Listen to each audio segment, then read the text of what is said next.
everyone, and welcome to the Community Reinvestment Alliance of Florida podcast, the Just Economy podcast. Welcome back for another podcast. We got a great guest this morning. We'll be getting to him shortly, but before we get to him, we want to make a few announcements. First of all, as you well know, this is the Just Economy podcast, building a just economy for Florida, and we will work to provide different viewpoints, different ideas, and different suggestions to make our economy better, to make our people better, and to make our communities better. So this morning, we have a great guest. And by the way, my name is Cornell Cruz Jr. I'm the Executive Director of the Community Reinvestment Alliance of Florida and your host for the Just Economy podcast. We have a great guest he's actually head of policy at the NCRC. His name is Dedrick Asante-Muhammad. Very smart gentleman. I depend on him a lot for the work that has to be done in the community and how we can better frame it. And we're going to have a very deep discussion this morning about several items, and most importantly, the racial wealth gap. So, Dedrick, I want to welcome you. Thank you for coming on. So you would recommend some governmental policies and programs, and similar to like the VA program and the New Deal and the Fair Housing Act that came about in order to help close this racial divide. Sure. I mean, because that's, it's always government programs that really allowed, and again, a strong economy as well. You do need a strong private economy, but for the last at least 40 years, we've tried to let the private market address our housing space. And we've seen for all Americans that housing is becoming more and more unaffordable. Though I will note, white homeownership rates have not been declining, even with the increase of unaffordability of homes. White homeownership rates have still managed to kind of continue to go from 60-something to 70-something, So, but for Blacks and Latinos, it's much more been stagnant, and we need to. And again, I think we did investments that allowed white America to become homeowners. We now, for the first time, as Latinos in large numbers have come to the United States, more recently have this investment in the non-white population, which is becoming the majority population, and that's part of the argument. If you want a future of middle-class America, we have to do these type of New Deal investments into communities of color, because that wasn't done adequately in the past, in the 20th century. Why do you think that we're not doing that investment? Why do you think what? Why do you think that we're not doing that investment the things that you just mentioned? Is it just policy holding us back? Is the simple answer racism? Or is it also that we don't vote as we should? We don't vote for folks that are going to actually do things in Congress that we need. And it could be all three. Yeah. I mean, we always can advocate for people to be more active in their communities, to, vote more for Congress, Senate, president, but also state legislator, governor, state senator. I do think the primary problem is that we've never had a white electorate who has been willing, a majority national white electorate, who's been willing to support these types of investments. I don't think it's a coincidence that since Johnson did the war on poverty and embraced civil rights, the majority of whites have not, since that time in the 60s, voted majority for a Democratic presidential candidate. Like, that's crazy.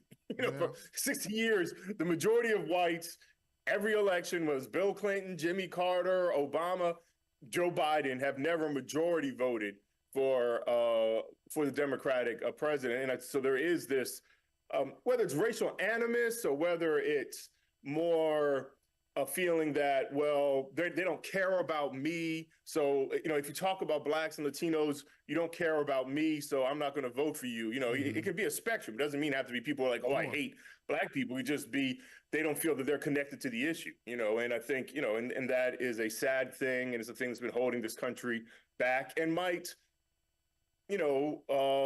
determine the path of what is America in the 21st century as it becomes a majority people of color, that we don't do the investments to help maintain the standard of living that happened in mid-20th century. Let's move on to another subject. as we talk about the racial wealth divide. Let's talk about income inequality. For instance, here in South Florida, and Florida in particular, we don't build anything, we don't manufacture anything. Our major income driver is tourism. And so with it being tourism, that means hotels, that means amusement parks, that means, attractions, things of this nature, plus the sunshine and the weather, right? So, but those folks who work in those jobs don't get paid as they should get paid. Yeah. And that contributes to the income inequality. I honestly believe. I look at those folks who work in, for instance, the Miami Herald here late last year ran an article about how they focused on one particular gentleman. He's of Haitian descent. He does 3 hotel jobs a day. He does one from 5 to noon, one from noon till about 6, and one from 6 to midnight. And then he goes back home. He goes to sleep and he wakes up and he starts all over again. All to keep his hours down. The hotels do this to keep his hours down so they don't have to worry about health care, and they keep him at the minimum wage. The minimum wage in Florida just went to $15 this year. So when we talk about income inequality, and I saw some of your key findings and key suggestions on your paper here, and you were talking about income inequality. What are some ideas in order to increase income equality and increase stabilization in order to change the income inequality that we have?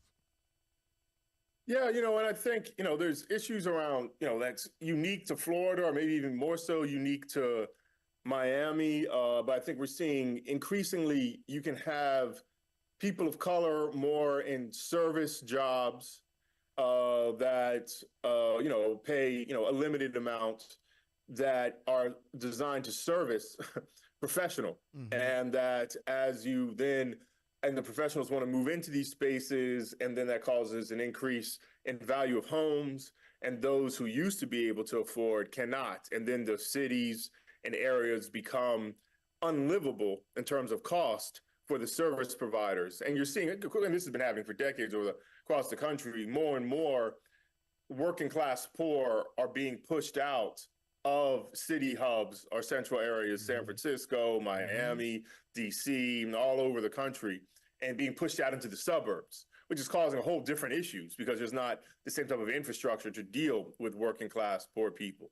So I think, again, in Miami, I think Miami's a little different than Florida, but, the similar spaces where you have even, Miami is not just a regional area of concentrated wealth. It's a national and international where people from around the world come in, people from across the country come in to buy property, to live there. That totally is going to price out someone who's working at a hotel in the area. So again, I do think in order to deal with those market forces, you have to ensure that there is one affordable housing that allows people to who work in the community and create the economy to live there and benefit, and not, because in a way we're actually creating greater costs for those working people because it costs to live an hour and a half away. It costs your time, it costs gas money, and so you're making the poor people even poorer, or the working class people even poorer, all for the benefit of a kind of elite that oftentimes don't even live there year round, but come in for part of it. So inequality will replicate itself unless you intervene and create policies to prevent that. And that is what's been happening since the 1980s as we started to deregulate and take away, whether it was homeownership for median income people or housing for poor people or tax policy that helped break up some of the concentration of wealth. We've moved for that for so long. We are now just allowing a lot of our major areas just replicate and strengthen economic inequality and price out not poor people, not even just working class people, but people that used to be middle income, can't even live in the area. Again, it will call. We have to have some type of intervention because the market will do that. So, and you brought up just now wealth concentration. And I wanted to ask you about that. And we know that the top 1% has 80 to 90% of the wealth in this country. Yeah. And the bottom 1% or the bottom 80 or 90% are struggling mightily, and especially those that are low to moderate income, the bottom 30 to 40%. So, as you thought about this, and as you were going through wealth concentration, is one of the ways out of, and believe me, I'm not the type of person that figures that everybody has the right, has a certain right to be rich. I don't believe that at all. I think some are some are rich and some are wealthy, and then some are the working class, and make sure that we have the rich and wealthy. But do you think, as we have the wealth concentration targeted at the top 1%, is tax law the answer to that, or is it, or do we need to appeal to their moral obligation to the country, or both? Yeah. And just to go over some of those wealth concentration numbers, and this is in the report, Still a Dream. The top 10% of U.S. households own 76%, let's just round up, 80% of all private wealth. All right. The bottom 50% of Americans in wealth own 1% of the country's wealth. So the bottom 50% owns 1% of the country's wealth. The top 10% owns about 80%. So just highlighting that great inequality. Yes, I mean, I think clearly appealing just to morality is not the way, right? I mean, it's like we don't just appeal to people to not kill other people. We have a law that says if you do, you're going to jail. All right, and the same thing about, we don't just appeal to morality. Don't go in the store and steal something. We have laws for that, right? And because people will do some pretty immoral things if you don't have some boundaries. And I think the same thing with accumulated wealth. And its tax policy is an important, very important area of providing opportunity and breaking up concentrated wealth, but it's other policies too, like even just having policies that we have subsidized home ownership for middle income, for lower income people, where there's a whole host of policies out, even, public education. The idea was to help provide opportunity for people. So tax policy is important, but tax policy, along with other policies that make sure we invest in those who are not having concentrated wealth, to give them opportunities to actually be in the middle class, or even become higher income people in the future. Yeah, I guess you're right about the appealing to the moral obligation, because if morality was the key, we'd already be done already, and we wouldn't even be here. So I totally agree. No, that's right, and that's right. And I mean, Dr. King, he would talk about that, in that, he would appeal to the morality of whites, but he knew he needed federal law in order to take care of those who weren't listening to his moral appeals. And so, yeah, that is why we have law, and we need law to help structure a more equal society. When we say a more equal society, we don't mean everybody makes the same. We just mean that there's opportunities, there's greater opportunities for all people, instead of just concentrating wealth and opportunity for a small group. Yeah, and my voice equals your voice. For me, that's what equality means. As far as country is concerned, that my voice equals your voice. No voice is more important than the other. That's for me. That's what equality is all about. So continuing on this wealth thing, by 1900, you state the paper estimated that black wealth divide to be 11-1 and 8-1 by 1960. By 1970, it declined to 6-1, where it remains ever since. So it's like man, I don't know. I really don't know how to put this, but it's like, okay, we let you get to a certain point, and then we're going to stop you because we don't want you to go any further. And when I'm talking about that, I'm talking about the powers that be. We don't want you to go any further. We let you get down to 6-1, but no, we're going to leave that equal thing out. I want to maintain that force of where we have all of the power and you don't. We have powers over your dollar. We have dollars. We have power over your communities. We have power over your policies. We have power over laws and who gets what. So I guess my question would be this, is how do we get out of, how do we move forward? Because it seems like, we moved forward for quite a while, and now we're stuck and been in the same place since 1970. We're still here. Well, yeah, and again, the same place in terms of overall wealth. There has been some improvements in terms, though not radical improvements. If you start from 1970 in terms of poverty, I think poverty kind of continued to decrease till about 1980. But I think, when you look at the long history of African Americans, you're noting that it takes constant ongoing struggle. We use the most optimistic analysis of bridging Black-white inequality, and we noted that at the rate from 1960 to around 2020 of bridging Black-white inequality, it would take 780 years for Black wealth to equal non-Black wealth. And again, that's using the more optimistic analysis of bridging wealth inequality. And I think it's just so important is just to highlight that oftentimes people, if they even recognize racial inequality or wealth inequality, they say, well, we're getting there. We just need to go a little bit faster. And just to highlight, we're not 780 years. I don't consider getting there. Not we're even not close. We're on a path. Dedrick, that's 3 times the age of this country. That's exactly right. We ain't even been a country that even half that time. And you're still going to tell me it takes me 780 years? That means none of the people that I know or leave on this earth will have the opportunity for it to be equal.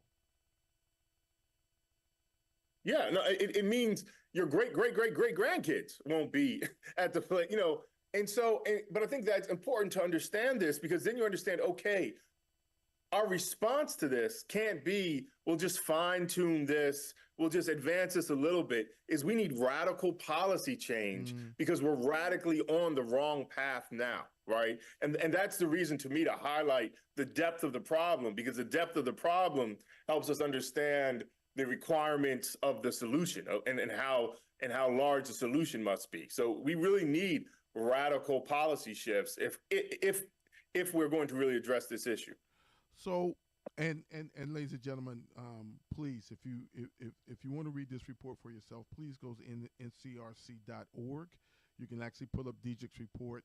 This is, as far as I'm concerned, required reading. And one of the reasons I wanted to have this conversation with Dedrick, is because this is not talked about enough, because I actually believe that everybody thinks, not everybody, but a lot of people think, oh, no worries, we're there. We just don't need to talk about it right now. We'll get there. But 780 friggin' years is not getting there. That's not even close to getting there. That's not even trying, as far as I'm concerned. You're not even That's right.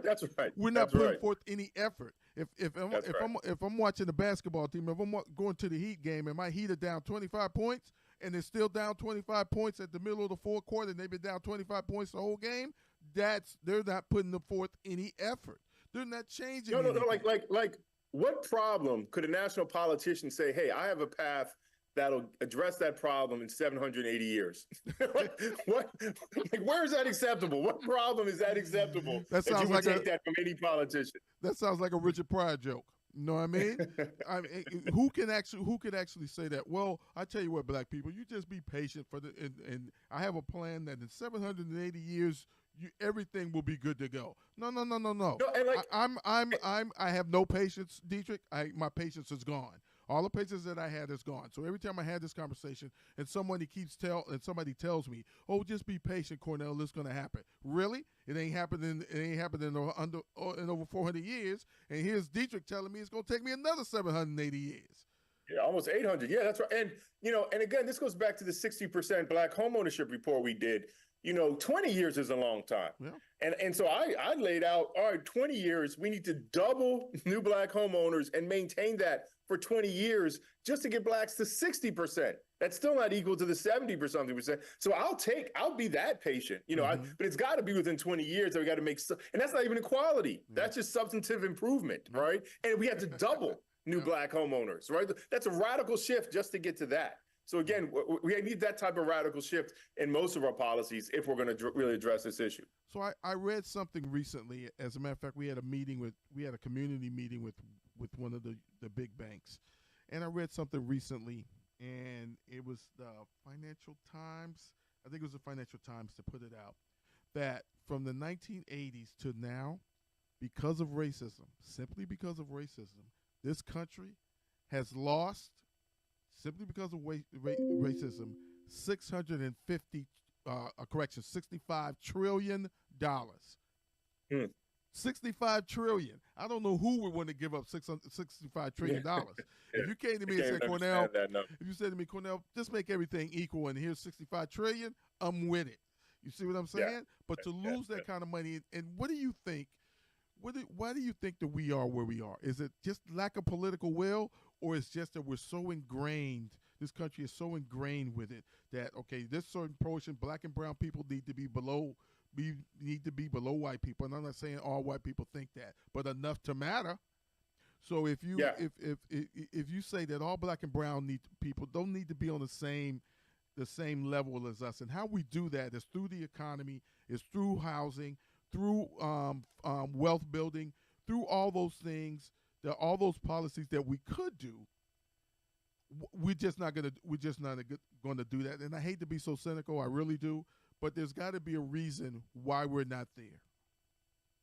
Yeah, I mean, well, again, look, and I am going to have to wrap up because I have to move on to my next thing. But I mean, again, we have to have a clear understanding of the history of this country. I mean, the history of this country was based on this idea of wealth, asset accumulation at the expense of people of color.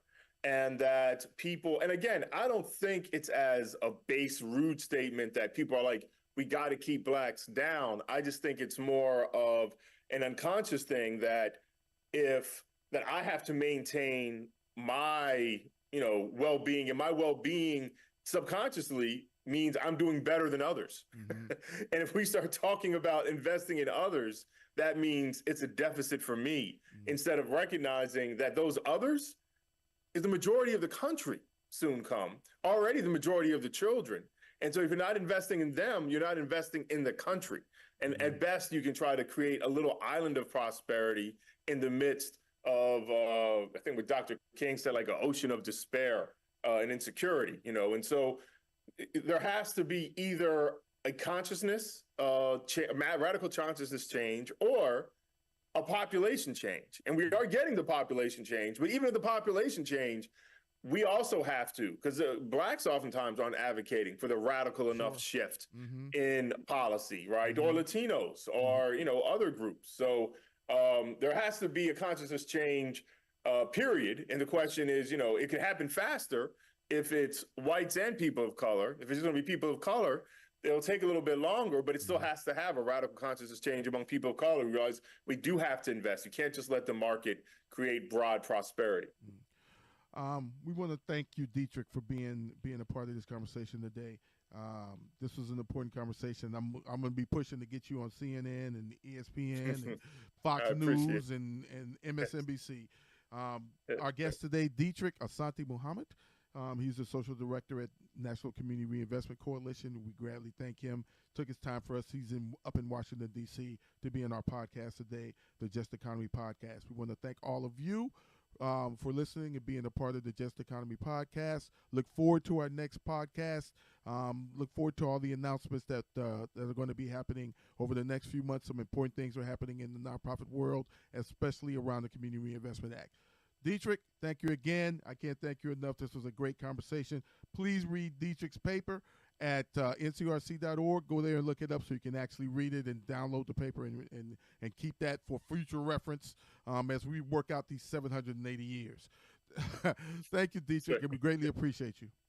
Thank you. Thank you for all the work you and your community does. Thank you.